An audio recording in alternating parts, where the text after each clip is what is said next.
Welcome back, everybody. Happy Monday. Last day of August. The last day of August. Happy Monday, everybody. Welcome back to episode 10 of the Below Average Joe's UFC podcast. Double digits. Double digits. And where we are... We're really out here. We're recapping Saturday night's fights. Yes. UFC Vegas 8. Yep. But first, Dom, how we doing? You know, it was a good weekend. Mm-hmm. Interesting fight card we got to see, to say the least. I would say that's a good way to put it. But overall, good weekend. Mm-hmm. Laid back, relaxed. Mm-hmm. You? I felt better. You felt better. I'll be honest, the Sunday scaries are a little live right now. Hey, but you've probably felt worse. I have felt worse. There we go. There we go. It's all the positives here. We're just thriving right now. Even though we're below average, we're all, we're keeping life above I'm definitely average. feeling that below average right now. I'm just going to be honest. I'm not at peak performance right now, ladies and gentlemen. I had an interesting night, to say the least. Yeah. But what are you going to do? You live and you live and learn, hopefully. No, I'm just going to say you live. Because I've done this to myself too many times. Or in your case, potentially on that night, barely living. Yeah. Anyway. Well. We digress. But before we get to the fights, it's the news. The news. We only have one fight. There's only one. About. There's only one thing. It's only one fight. This will be the shortest timestamp on this episode. But it's a big fight. I agree. On October 17th, it's been confirmed that we will be seeing Jessica Andrade, the former strawweight women's champion. Who we saw at UFC Cleveland. If you haven't listened to our podcast on UFC Cleveland, pause this episode and go listen, then come back. Or no. Like you say, probably finish this one, then go back. You're just confusing everybody now. Anyway, we talked about her in our Cleveland throwback. Yes, we did. She's officially making that jump to flyweight at 125. Yeah, she going down. She going down? Wait, no, She's going up, you mean? It's the whole straw and fly thing. It's really getting to me. Yeah, she's going up. I don't know why you keep bringing it up. There's 4 women's weight classes. She's been in 3 of them now. This will be her 3rd. Gosh, just pick one. Can I finish the... I'm just kidding. Just pick a weight class. She's officially making the move to flyweight. Yes. 125 pounds. To take on a former flyweight title challenger in Caitlin Chukagian. Yes. Who took down the champion's sister. Yes. After she lost to the champ. Yeah. Shevchenko sisters, by the way, if you're confused. So, Dom, break it down for the people. At first I was going to say I see a lot of wrestling playing out in this one, because we know Andrade's super powerful and can wrestle, has good jiu-jitsu. Caitlin Chukagian, known for how good she is wrestling. But Andrade can hit pretty hard now. Yes, she can. She can hit pretty hard. I implore everyone to go check out her win against Karolina Kowalkiewicz, because, my lord, was that like watching a car accident. She sent her into another dimension. You can't look away, but you're just like, it's just so sad. To the sweetest woman. That's such a sweet girl, sweet little Polish girl, right? And she just got battered on the feet. Something you do not see much of in the women's divisions. Not knockouts like that. No, not unless you're not like a one punch. Not unless you're like an Amanda Nunes or something, or even Valentina for that matter. But you know what intrigues me most about this matchup between Andrade and Chukagian? What is it? I think Chukagian is going to look significantly larger. Like, lengthwise, she's going to be significantly longer, significantly taller. The thing about Andrade is she is very compact. Yes, she's very short, stocky. Short, stocky, like not very long arms or legs or anything. Chukagian's got much more of a thinner build, I guess, or a longer build. Yeah, very long. She's going to have a big reach advantage. So that'll be interesting to see how that plays out. Really, though, if you look at it, Chukagian's number 1 ranked right now at flyweight. Andrade is number 2 at strawweight. Yeah. So really, this is kind of a number 1 contender. Yeah, I easily think Andrade should come in, win, and get the next title. Yeah, if Chukagian wins, I feel like they probably put her up against Cynthia Calvillo, who also just recently made the jump and beat Jessica Ai. So that's kind of why she's there. But ultimately, you're starting to see some contenders pop up in that division now, like towards the top. Like, no longer is Jessica Ai.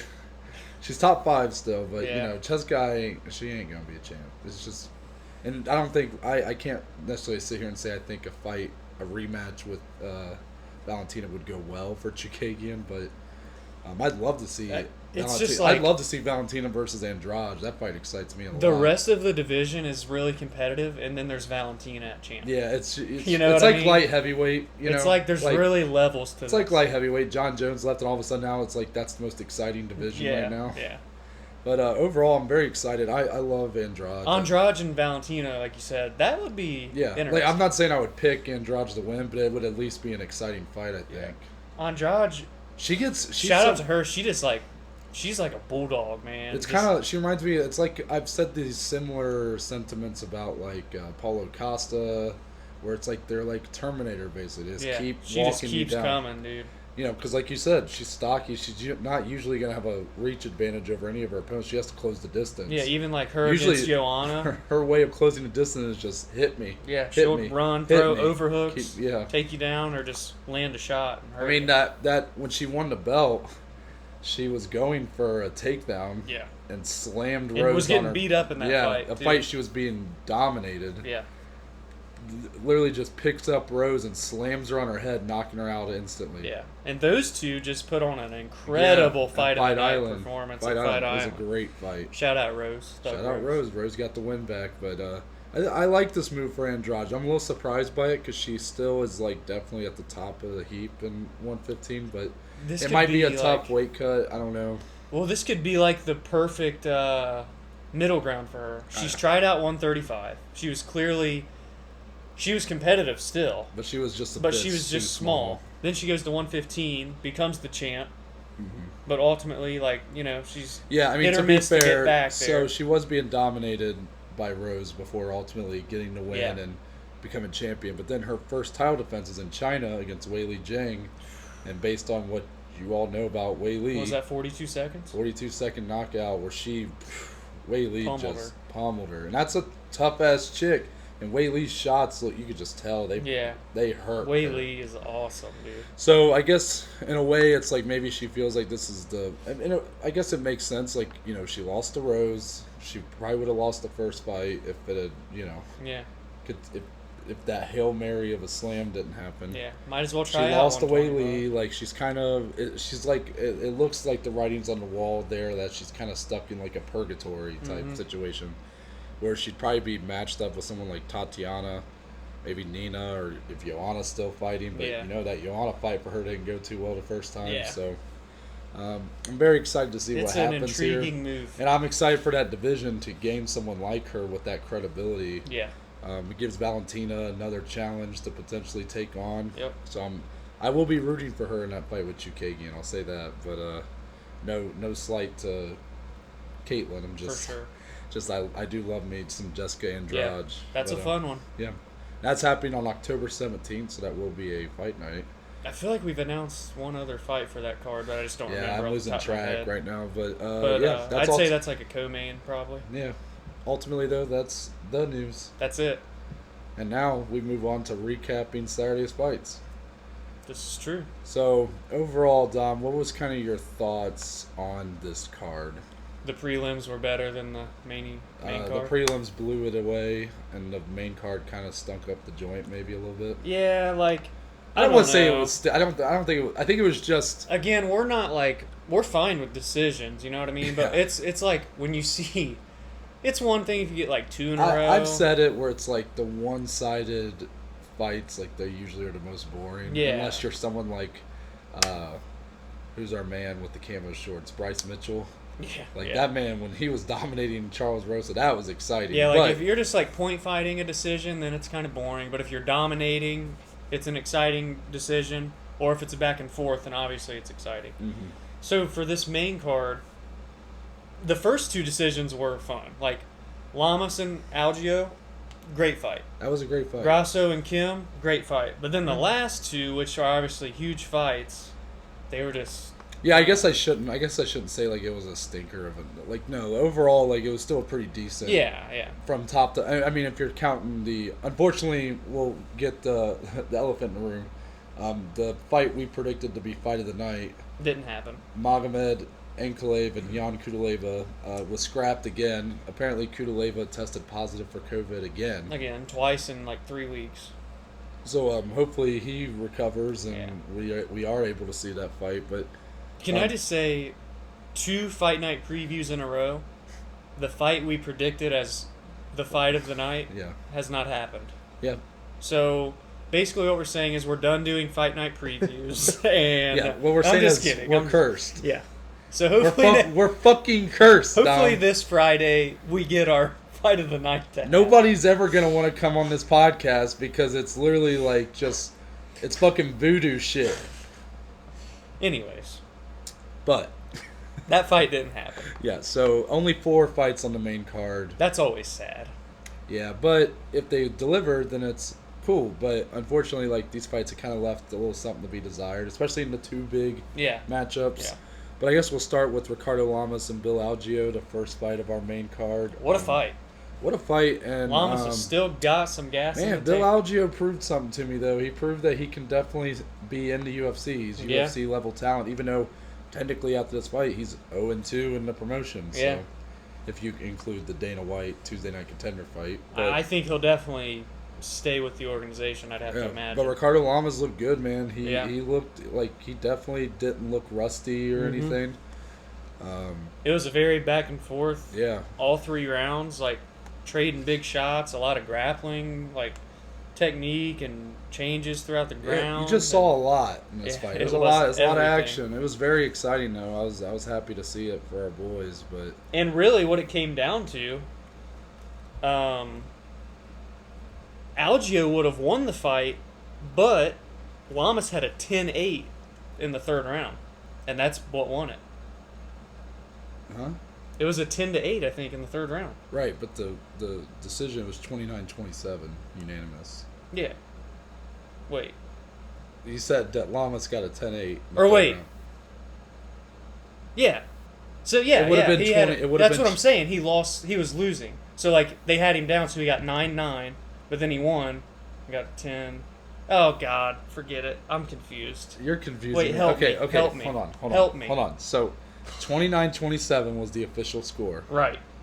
So you're saying that they gave Algeo a 10-8 in the 3rd round, or they gave No. Lamas? I thought Lamas got a 10-8. Okay, Lamas got a 10-8. Yeah. So therefore, if he doesn't get a 10-8 and it's a 10-9, it's 29-28 Lamas still. Oh yeah. Okay. So either way, Lamas was gonna win. Either way, okay. I had my math messed up. Yeah. Thanks for coming to the rescue. You definitely fucked up there. Yeah. That's okay. Man. The last time I took a math class was like 4 years ago. Okay. Give me a break. Do you want to continue with the breakdown, or do you want to take a second? You can go ahead. Okay. So overall, happy to see Lamas back in there and get a dub. He did hint after the fight that this might be it for him. Mm-hmm.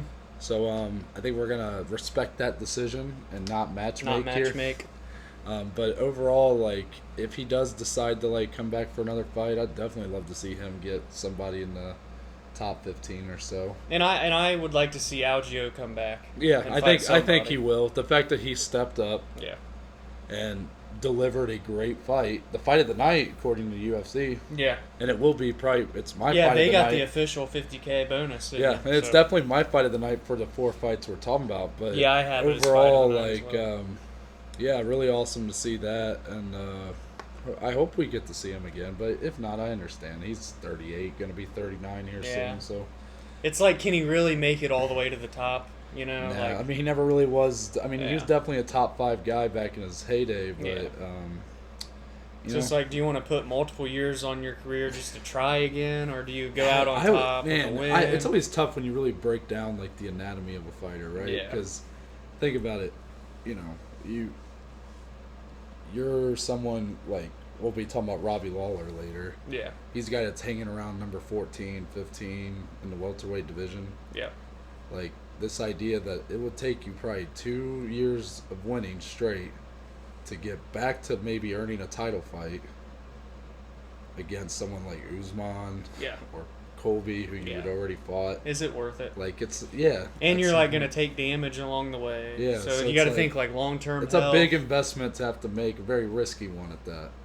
But, so why not go out on top? Yeah. He's literally fought everybody there is to fight. Yeah, I mean, there's a new crop in that division, so there's some exciting matchups for him, but he's definitely like one of the old guard of the OG featherweights that came over from WEC. But overall good fight. Moving on from there, women's flyweight fight. Alexa Grasso got the decision win, 30-27 on all three scorecards. Yes, she did. And her debut at flyweight, actually, going up against Ji-Yeon Kim, who was number 14 ranked. This was a great fight. Yeah, Dom. I really enjoyed watching this fight. I thought it was okay. A couple takeaways.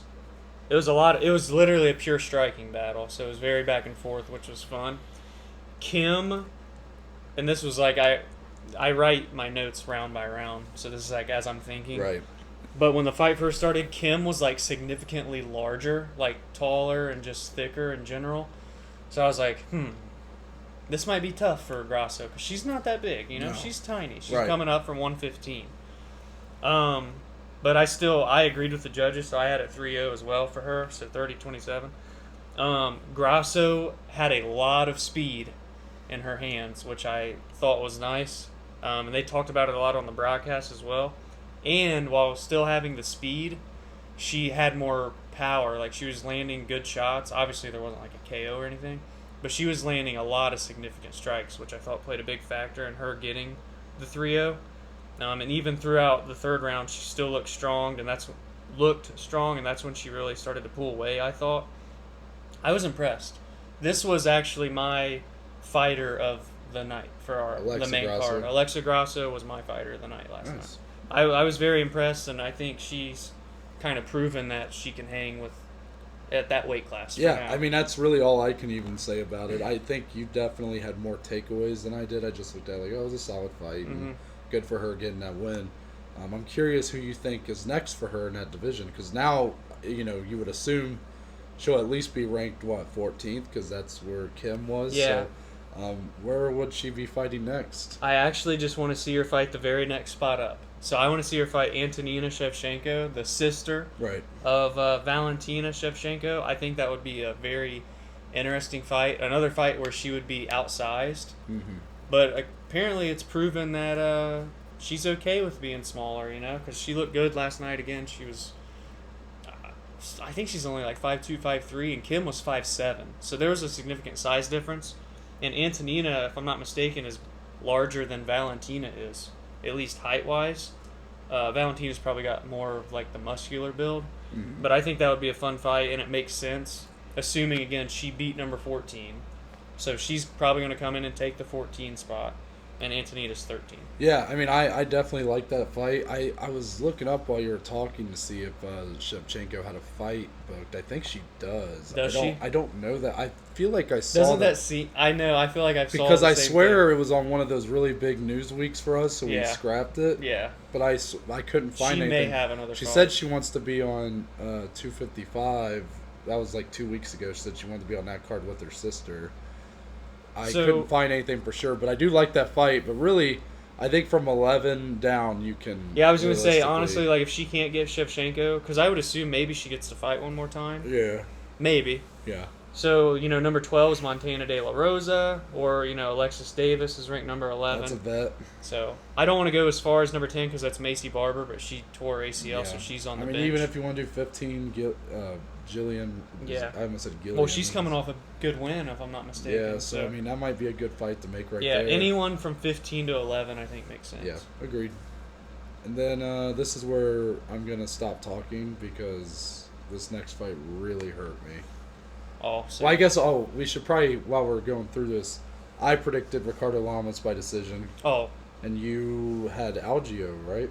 I had Algeo, second round submission. So yeah, that was definitely a risky pick on your part. You admitted as such. So I definitely got You got that one. And then I think we both predicted the Grasso decision. Kim fight. I said that was the easiest one to pick. I said decision. So we both got that one. And then this next one, though, I definitely did not get this one. And I nailed this one on the head. Did you say decision? I couldn't remember. Not as dominantly as it happened. So Neil Magny picked up a very impressive and very dominant decision win over Robbie Lawler. I'll go as far as to say best performance of his career. Yeah, I would agree. But go on. Yeah, man, it was tough as someone who's such a big fan of Robbie Lawler to watch, but my biggest takeaway wasn't that like Robbie looked bad. It just looked like Magny just had it that night. Don't get me wrong, Robbie didn't look good. Yeah. He only threw 17 total strikes in 3 rounds. Yeah. In 15 minutes of action, 17 strikes. Yeah, total strikes landed. Neil Magny, 121. Yeah. Robbie Lawler, 17. Yeah, and for someone like Robbie, who's always prided himself on being just like a brawler, essentially, and like going in there and his whole game plan was shut down. Yeah, Neil just looked on another level. He really did.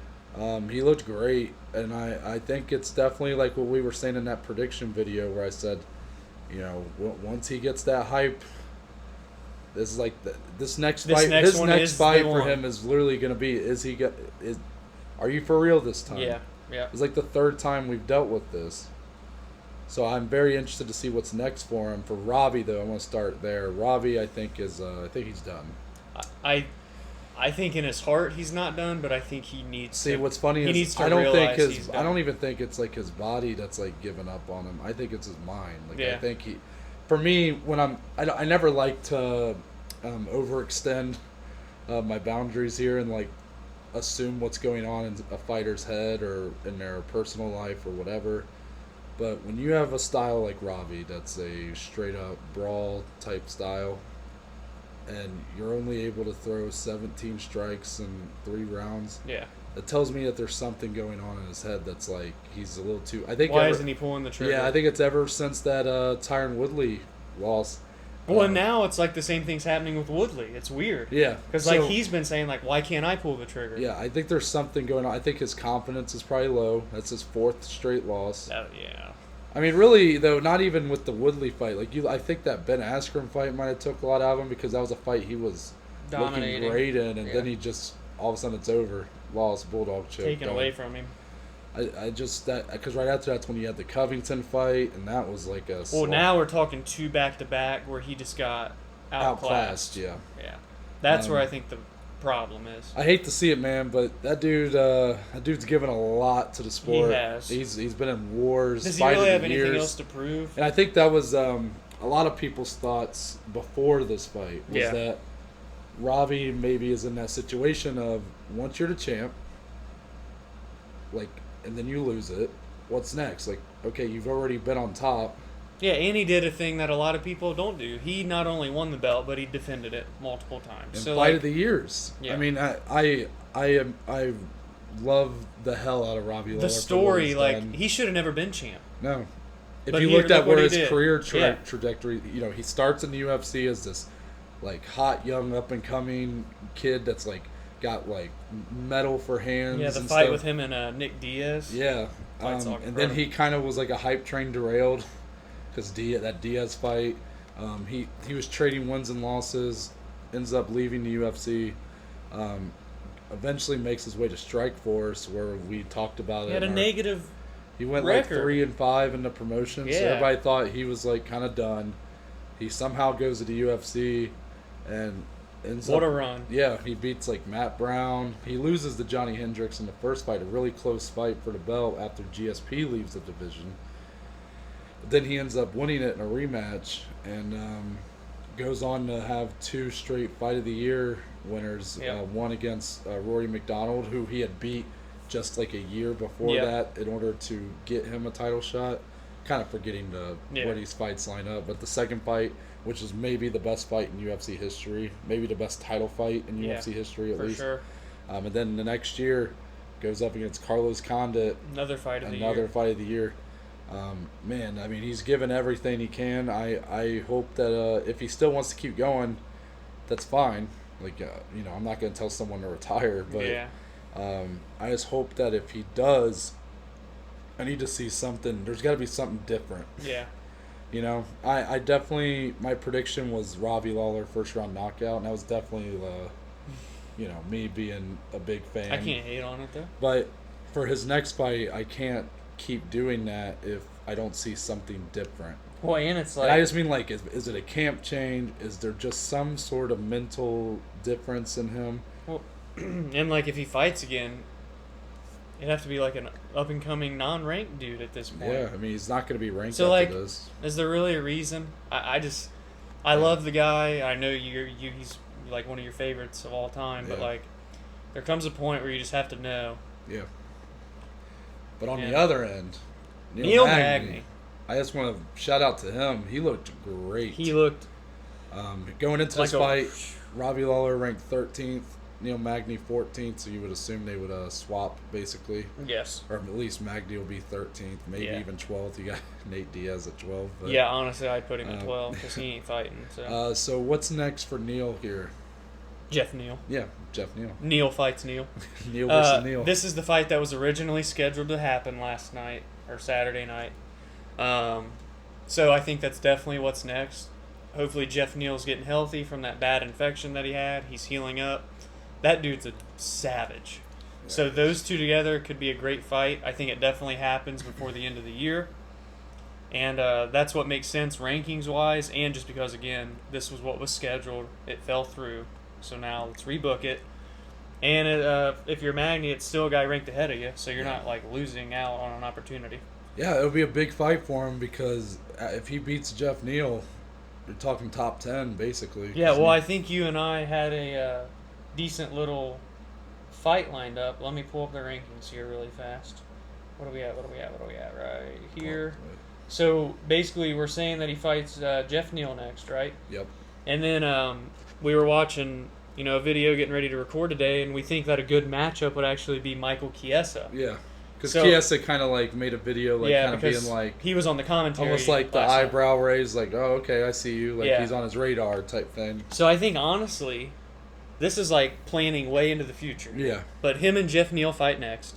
Honestly, the winner of that fight, regardless of who it is, could fight Chiesa, who's ranked 8th.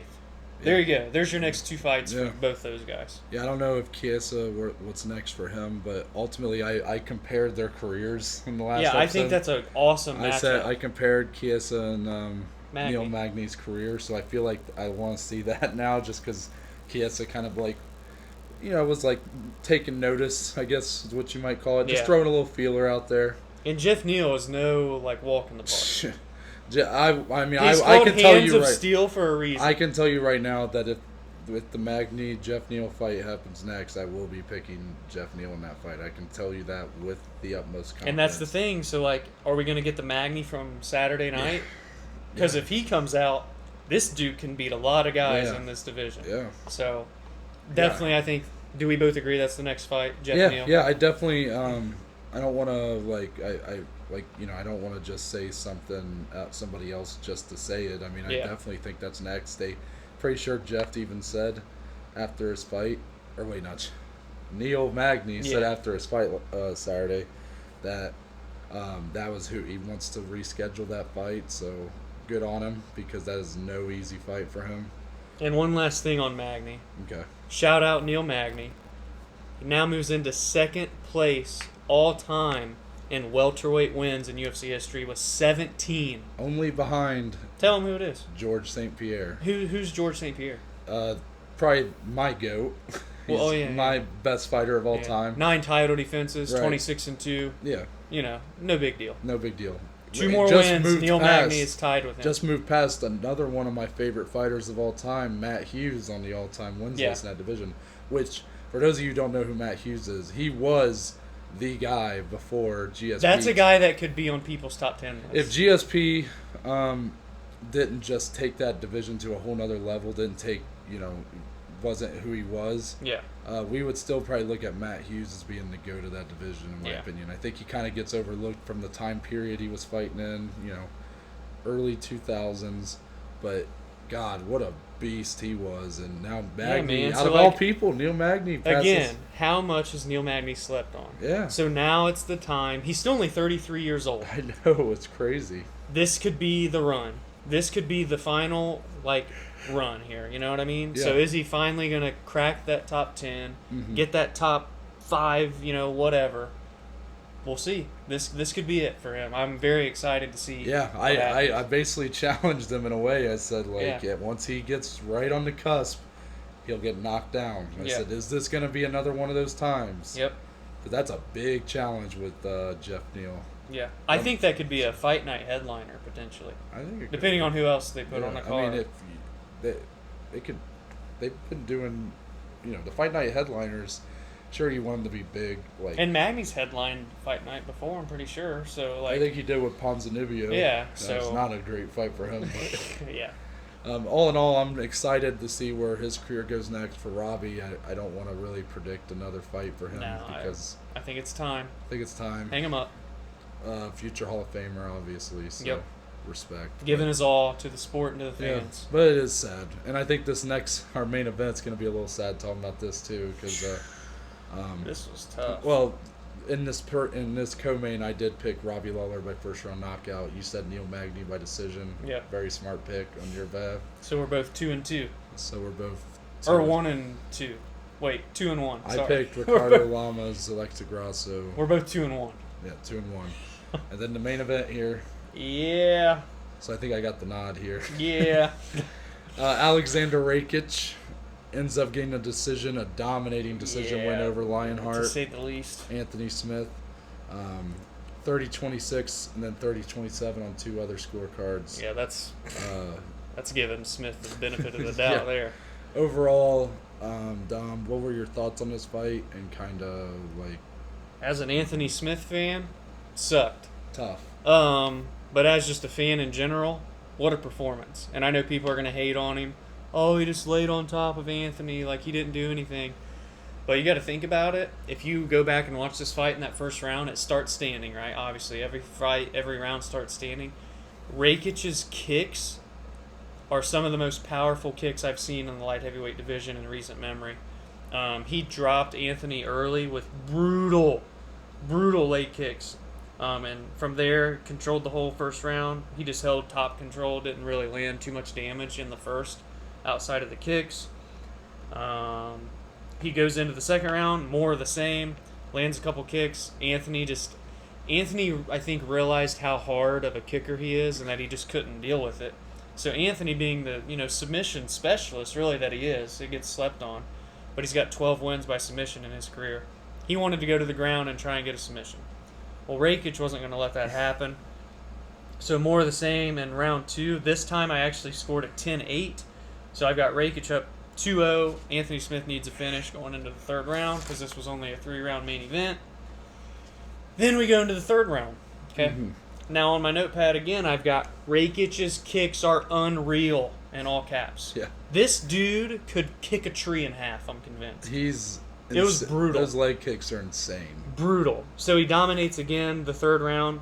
I gave him a 10-8 round in the second and the third. I had it 30-25 for Rakic. Yeah. So being that they gave him 30-26 and then 2 30-27s is crazy because I know 10-8s don't get just handed out, but to me, he had 2 10-8 rounds. And then just final little bullet point here on my list. We thought that the strike difference between Magny and Lawler was bad. This was 136 strikes landed for Rakic. 20 strikes landed for Anthony Smith. Mm-hmm. So I'll let you take it. It was a rough night to be a Lion. Yeah, it was not good. When you have a nickname like Lionheart, there's a expectation to be this like gritty, like fucking like hang in there. It didn't look like he had that heart last night. He keeps saying that. I mean, Dom, come on now. It looked like he didn't want to be in there. That's all I'm saying. That's. I think you're. I don't think you're giving Anthony quite the credit there because he got beat up, man. I mean, yeah, but it happens. This is a guy that's really good on the ground and just didn't really I don't want to say he didn't try, but he just looked so defeated. I think he was. He was defeated. Yeah, but I don't think it was that he didn't want to be in there. I think it was just there was nothing he could do. It's tough. Anthony Smith, man. I know. The dude's been fighting for years. Sucks. I know. He's lost 16 other times, I'm pretty sure. Yeah. I doubt this was the one that made him go, I don't want to be in there anymore. It made him question his ability to fight at 205. Well, I can see why, because Rakic, I might have to adjust my prediction for light heavyweight champ by this time next year. I just want to say they said at the pre-fight where they do the tail of the tape, it said they were both 6'4". No. because Anthony Smith is a legit 6'4", because when he fought John Jones, they were almost eye to eye. Mm-hmm. Rakic, every bit of 6'6", at least. This dude is massive. Yeah. He really, like, and his legs are insane. His legs are super thick. He's really muscular, and his kicks, I can't say enough about his kicks. Yeah. That's dangerous. Yeah, all in all, man, I mean, what a performance for him. Yeah, he wasn't able to finish the fight, and I think a lot of that was because Anthony was just doing anything he could to, like... Yeah, stay alive. And it wasn't pretty. I mean, some of those takedown attempts were pretty ugly looking, but that's what happens when you get your legs taken out and you're trying to go for a takedown, man. Yeah. That's the worst recipe. That's what... Like, that's why it's like a give and take, right? So when a striker doesn't want to be taken down, you take out the legs of the wrestler. Yeah. But when you go for a leg kick, the wrestler will try to grab it and therefore take you down. So it's like it was a battle that he was getting the upper hand on more times than not. Not that Anthony Smith is some wrestler. Yeah. As soon as Smith got dropped by leg kicks in the first, I was like, oh man.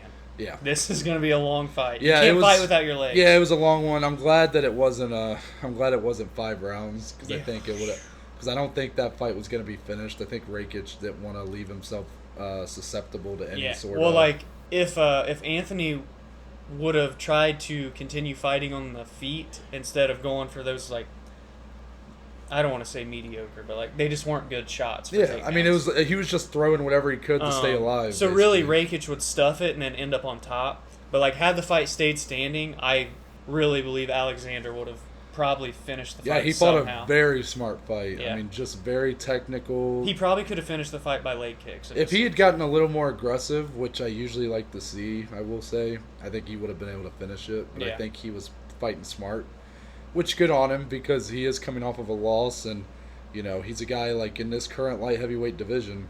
This was a big win. It was a big win because now, and this will kind of segue into like matchmaking here. He really is right there. He's literally a fight away from potentially being a title. One fight, one win. That's all it is. And for me, so we have Blachowicz versus Reyes coming up. Yep. Next month in September. Almost this month. It's the last day of August. And also coming up, we have Thiago Santos going up against Glover Teixeira. That's number 2 versus number 4. So 1 through 4 in the division is booked. I'm going to throw an interesting choice at you here. I think I know what you're going to say. I want to see Alexander Rakic versus Yuri Prochazka. Yep, I knew it. I was just talking to JP about Prochazka last night, actually, as we were watching the fights together. That fight would be insane. Yeah. Talk about two guys with a lot of really hype behind them. Yeah. And they kind of are different styles. Jiri, from what I've seen of him, very wild. Yeah. But, like, also, he's, like, wild because he knows how, like, precise he is. Mm-hmm. It's almost like a shout out to the weekend, like some beauty behind the madness almost. Yeah. You know what I mean? While Rakic is much more reserved and technical. Very technical. So and when he finds that shot, I think it's a very interesting style matchup. Yeah. I know you were, if Rakic wants to take some more time, then that opens up the loser of this title fight. Yeah. Coming up in September, or the loser of Santos and Teixeira. All in all, man, I mean, there's a laundry list there. I mean, hell, even I know he's probably going to be looking to move forward, not back, but I mean, Johnny Walker and Ryan Spann are about to fight. Yep. If one of those guys makes a big showing, maybe they're tossed up into the top 8 conversation. That's very true. So there's a lot of options, especially now that the boogeyman John Jones is gone from that division. So now that division's just been opened up for the taking, which is why it's probably the most exciting division right now to be watching. Yeah, I agree. Was there anything else you wanted to add for Rakic there? I think, so the way I'm just playing out the division in my head, so we've got Reyes and Yan, so number 1, number 3, fighting for the vacant title next month. Then we have number 2 and number 4, Thiago versus Glover fighting. That's in October, I think. Sounds right. I think it's in October. So I see it as the winner of Glover-Thiago gets the number 1 contender the next title fight against the winner of Dominic and Yan. So then I think for Rakic, who's probably going to just move to number 5, I would assume. After having a dominant performance, I would assume he moves all the way up to 5. I would think that he could fight either the loser of Santos Glover, but what I actually want to see more, the more that I like play the division out in my head, I would like to see him fight the loser of Reyes and Yan. Both make sense, but like if we're talking like a for sure guarantee win one more fight and you get a title, then I would fight the loser of Reyes and Blachowicz. But your fight with Yuri would be awesome. I'm not saying that. I think that's a fight that's going to happen at some point. Yeah. Both those guys are young and on their way up. So. You can only avoid each other. And God, not like what a title fight that would be. Because now I'm looking at Rakic and I'm like, Thiago, you may not be champion this time next year. I'm like, man, Rakic looked so impressive. Well, I really would like to see Dominic and Rakic. If you're talking about technical striking, that's going to be another version of a heavier version of Whitaker and Darren Till. Yeah, and in that fight, I think like you probably give Rakic the power advantage. But Reyes might even have a technique advantage just because that dude's so technical with the striking. That would be fun. On the other end, Anthony Smith, tough loss. Yeah. Back-to-back losses. Man. I would like to see him take some time here. I don't even know if I want to see him fight again. He's had a lot of fights. I don't know if I want to see him fight before the end of the year. Yeah. Like, he didn't take near the amount of time he needed after that to share a loss, I don't think. And, like, the good thing is, like, yes, the strikes were 136-20, but at the end of the day, the damage he actually took last night wasn't as bad as against Glover. Don't you think that's safe to say? Glover beat him up pretty bad. Yeah, I mean, it's a different animal because with Glover, it was, like, very visible on the face. Yeah. But with Rakic, it was a lot of leg damage. Yeah, so... overall, the leg damage doesn't necessarily show near as obviously. So there's no telling what kind of injury he might have got from some of those kicks. I don't want Anthony to, like... jump back in there. This is the first time he's lost 2 fights in a row since 2013. Like we know this guy's a stud. We know what he can do. Right. So he was very like distraught, I guess, in the post-fight presser. He said a statement like, "I really need to take a step back and see what's like next for my career." I guess he talked about how he felt so undersized against Rakic. But really, like, how other many people in this division are that big? Like, I feel like everybody else, Anthony, size-wise, matches up pretty well. I mean, he matched up decently well with John Jones. Like, I think it just shows how big this guy is, Rakic, man. Rakic is a freak. So, I don't want him to go back to 185. Like, that was basically what he was saying. He was basically saying he might go back to 185. I just think he's really big. I think this is ultimately the emotions. He might call it. I think it's the emotions of the moment talking. I agree. I think he'll stay at light heavyweight. But yeah, I don't want to see him like rush back into a fight. Yeah. If I had to predict who might be next for him, he might be the guy that gets the winner of Ryan Spann and Johnny Walker. Now talk about hell of a fight that would be. Yeah. Even like Misha Serkinov, I mean, he's definitely gonna be fighting back. He's gonna be trying because he's probably outside the top 5 after this. Yeah. And it's just like 2 fights ago, Anthony Smith dominated Gustafsson. So, I know it sucks to lose. Uzdemir? Yeah, he beat Uzdemir by submission. Okay. I thought so, but I was about to say Volkan. But... So, like, if you're Smith, take some time. It sucks to lose, and I think it was a lot of emotions last night, too. Yeah. But, like, he's got a family. He's got, his kids. He's been around for a while. He has a lot of fights, dude. That was his 49th fight last night. So, like, just take some time. Think about it. Get your head back in the right space. I understand. I think is what's most important. In his perspective, though, that it's not like he has a ton of time left. Yeah. So I get it. Like, it's hard. It's easier said than done when it comes to, like, take some time. Well, that's what's crazy too. He has 49 fights and he's only 32. I know. I keep forgetting that he's only 32. Man. Like, but those fights take a toll. See, that's the thing is it's never. We talked about I talk about Randy Couture a lot. Yeah. A guy who won the belt in his almost mid-40s. It's because he didn't have 50 fights. That's also a guy fights. that didn't start fighting professionally until his early 30s. Then you look at a guy like Anthony Smith. He literally walked into a Subway, saw a fight poster when he was 16 years old, and went and fought on an amateur card a couple days later. Yeah. He's been fighting for 16 years, and he's still only 32, which is a lot of fighters' primes. Yeah. So ultimately, it's not always the age. A lot of times, it's the wear and tear from those fights behind you. So he's definitely at the tail end of his, I would say, peak, or I don't even know if it's peak. He's at the He's definitely towards the end of like his time in. He could potentially put together one more string of wins, but if he doesn't, then ultimately he probably can't make it back to the title. You know. So this is a crucial time for him. Yeah, it's a shame career. too that like right when he finally kind of got almost like a star type status underneath him, and then it's like it was right after he like hit his peak, and then it's like he's going down. I think they said last night this was his 6th or 7th straight main event headline. Yeah, that's crazy, isn't it? All of them are fight nights except for the one with John. Yeah, but still. That's crazy, dude. I mean, he pulls viewers, I would say. Because everybody loves to watch him fight at the end of the day. So take some time. I love Lionheart. Overall, I don't want to sound like I wasn't trying to talk bad about him when he first. Well, I know you're disappointed because you're a big fan. Like, I'm not saying he like quit or like didn't have the fighting spirit. What it reminded me of was when like Stephen A. Smith went on and said Cowboy Cerrone. Yeah, quit. I don't want to come off as that way because that's not how I want to sound. Because I don't like when people say that about fighters. But I think like it was one of those fights where he realized like I'm outmatched. I think he was defeated. Yeah. Like he felt like there was nothing he could do. Yeah, that's what it was. Which sucks because you feel like there probably is something you can do there, but he didn't have the game plan ready for it or whatever it might be. So I think he can definitely bounce back, but get your head in the right space, take some time away. See what's on the drawing board. Yeah. But for Rakic, man, hats off to that dude. Yeah. Like, what a performance. And bright future, I think. Yeah. And that's UFC Vegas 8. That is. Overall. Weird when there's only 4 fights. Yeah. To go. Overall, decent main card.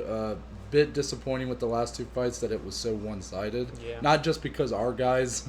It was really like our guys there, like Robbie Lawler and then Anthony Smith. So not just because they lost, but... Also, just the fights didn't really live up to what they could have been on paper, which, again, goes back to my classic saying of fights aren't made on paper, they're made in the octagon. Yeah. So, all in all, a decent night of fights. But, yeah, moving ahead now. Yeah. The rest of the week. Hump Day is going to be a good one this week. Wednesday, special video These time. special episodes, we're nailing them. And guess what? Y'all are getting the rules right now. Here are the rules. I hope you guys are still tuned in, because this is important. First off. We might have to post an Instagram and everything about the rules. The first episode. Yes. Of Versus. It's going to be a series. Yep, a series of because me and Dom love the matchmake. We love to think about what's next for these guys. And we don't just matchmake when we get done watching a card. Mm-hmm. We're constantly every time we're together what about this? What about this? Yeah. This is going to be fun. So we're going to be building our own fight card. Yes. Our own pay-per-view fight card. Yes. 5 fights, main card, maximum of 2 title fights, so you cannot go over 2. Yep. If you include Conor McGregor, he must be the main event. Meaning that basically your title fights kind of have to be at a lesser weight class. Yeah, because that's usually how we have to do things realistic. You know? Yeah. You can put Conor in there, and sure, that'll be a big card, but you might be hindering the rest of your card. Yeah. So. After that, you have a maximum of 4 top 10. Additionally, outside the title fights, 4 top 10 fighters. So basically, 2 of your fights can be completely top 10, or you can get a little creative and do one of those fights be a top 10 versus an 11 through 15. Like a number 11 versus a number 7. Yeah, and then your 5th fight can also be a number 8 versus number 12 or something. Exactly. You know what I mean? Yeah. So, and then after that, you have unlimited unranked and 11 through 15 fighters you can use. Yeah. Unlimited. This also, just to kind of make everybody understand how we're doing this from, I would say that this would be like us booking the end of the year card. Yeah, we could look at it that way. But ultimately, we're taking into account their current standing. Yeah, this is the most important piece. So it's based on where they're at now. Yeah. So it's not like I'm going to be booking Robbie Lawler as champion to be my headliner. Yeah, these aren't fantasy make-believe. No, they're realistic. It's based on where they're at now. However, we're not taking into account their current matchup. Right. So, if we wanted to put Dominic Reyes against Thiago Santos, we can, because we're looking at it as if Reyes and Blachowicz are ultimately fighting. We just want to put together the most exciting card. Yeah. Regardless of who's winning, who's losing. Yeah. So, yeah, I'm very excited to do that. It's just going to be me versus you, and you guys are going to be able to decide who wins. That you guys are the deciding factor at the end of the day for this episode and this series for however long. We're definitely going out on a limb here because we're really trying to boost that engagement. Yes. So if there would be an episode to start being engaged more with us on the social media and on the YouTube comments, this would be the one. Yes. Well, I'll try and maybe do an Instagram post specifically for this episode, like getting you guys ready, because we're gonna need you to decide it, whether it's YouTube comments or on our Instagram, right, or just texting us, in general, whoever. But we need to tally the votes, so on Friday we can announce who won the first series against each other. And then that takes us to Friday, where we will have, I believe it's UFC Vegas 9, I'm assuming. UFC Vegas 9. Yeah, and our main event, heavyweight action. Heavyweight banger. Yeah, Alistair Overeem, the ageless wonder. Yeah, 46 wins. Going up against a very young up-and-comer in Augusto Sakai. 15-1. Yeah, so that fight is going to be very exciting. This could be a passing of the torch. Just saying. And we'll be breaking down that whole main card. I think we're still kind of waiting to see what the main card's going to be. I know the OSP in Minifield is supposed to be there. So that'll be something we'll get to talk about again. Yeah. We'll just repeat. Hopefully this time when we talk about these fights, everything could just stay the same. One time. We literally record on Thursdays. That's 2 days. Yeah, we can only we delay as long as we can to get the episode out on Friday. We record on Thursdays, and yet both days the announcement that a fight has gotten canceled happened 3 hours after the video goes live. Yeah. Sucks. Crazy. But all in all, we hope you guys still enjoy the breakdown. Yeah. But so all in all, excited to break that down with you, Dom, on Friday. Yep. And yeah, that's pretty much it. So go ahead and tell the people where they can find you on social media. You can find me personally at dsalee14 on Twitter and Instagram. As always, you already know what's coming. Our personal, or not personal, our podcast Instagram can be found at Below Average Joe's _ podcast. And again, if you're on our channel, on your phone or on your computer, there's a direct link that will take you to our Instagram on our discussion or about me page. So check that out. Awesome. And you can find me on Twitter and Instagram at ntbaker_. And with that, we're out, and we'll see y'all on